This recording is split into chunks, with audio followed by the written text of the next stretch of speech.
What's up, ladies and gentlemen? Welcome back to the Brandon Coin YouTube channel. I hope everybody's having a great day.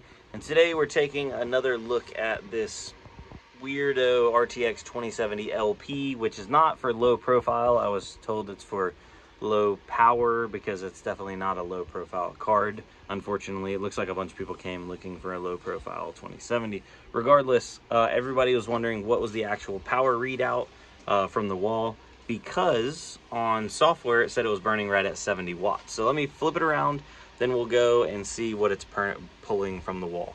All right, so on here is the RTX 2070, and it still has these 0 power limits.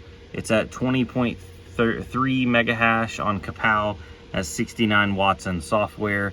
The CPU is not doing anything. It's just this one graphics card mining. We don't have anything else running. So what I'm going to do right now is I'm going to stop the miner actions. We're going to stop the miner, and we're going to see what our power draw is from the wall, just with the system sitting there idle. And then we're going to start the miner, see what the power draw is with the system sitting there idle.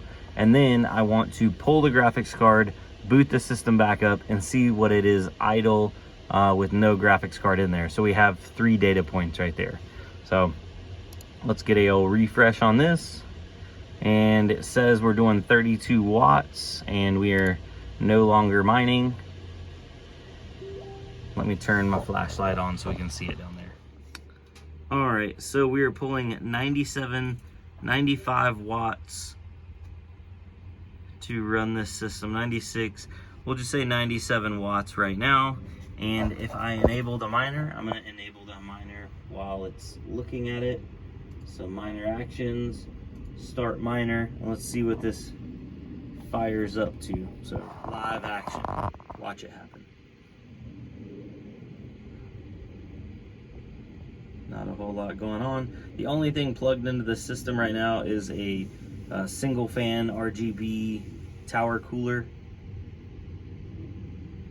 We went from 97 to 170, 230, 234. Lots of watts being pulled right now.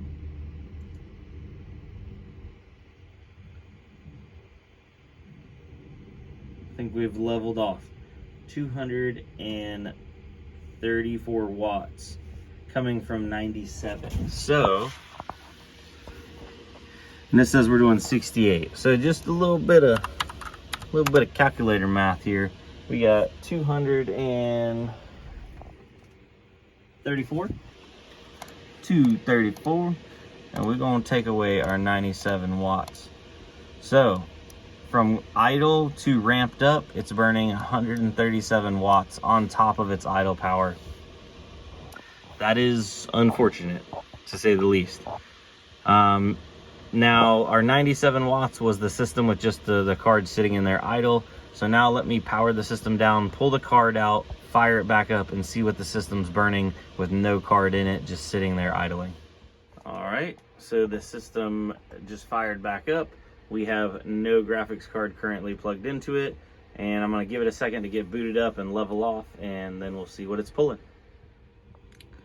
All right, so I got the system back running, and I've let it run here for a while. It's just sitting in Hive doing nothing, and we're right around 57, 58. Sometimes it even hits 59 or 60 watts. We'll call it 60 watts even.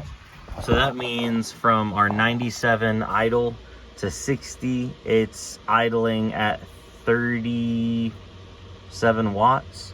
So if we take our 137 plus our 37, this card is burning 174 watts. It's burning 100 additional watts over what it's reporting in software. That's probably no surprise to any of you guys, but yeah, so buyer beware on these. I did not put an order in for them, and I don't think I am going to be putting an order in because the price is not right and the performance is, it ain't there either. I am going to try to do a little bit of overclocking, but I don't know how well that's going to go. So wish me luck, cross my fingers, and we'll be right back.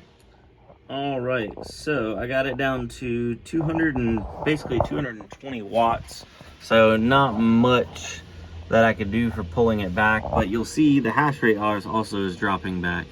You can't put any power limits on it or they won't apply, and you'll get this error right here. GPU driver error, no temps, and can't click on it because it's an old one, but anyway, it won't apply because this card has no power limits and, like, I guess programmed into it, or however that works. So all you can do is pull the core back. The only issue is that ends up hurting the hash rate. So we're not getting 20 mega hash anymore, we're getting 17.86. Just not ideal. A regular 2070 gets about mid to low 20s, 22 to 24 mega hash at 150 watts, whereas this one's doing, 20 mega hash at more. So yeah, that is unfortunate. I really wanted to make this one be a good buy, but it is not, ladies and gentlemen. So if anybody approaches you or shows you a RTX 2070 low power edition, especially if it's got those two display, one display output and one HDMI, that's a dead giveaway. These cards are not very flexible. Now, some people were asking me, what about if I put them in Windows, blah, blah, blah, blah. Well, in my opinion, this card is what I would consider a workhorse card. So I'm going to be using it on Linux and Hive for mining more than on Windows. I don't know if it has any more flexibility on Windows or not. I'm just gonna chalk this one up to a don't recommend. Just go with a big name brand and go with a actual card, not some cut up Frankenstein card, even though they've figured out how to make the regular drivers work on them. So with that being said, ladies and gentlemen, I'll see you on the next one. Peace.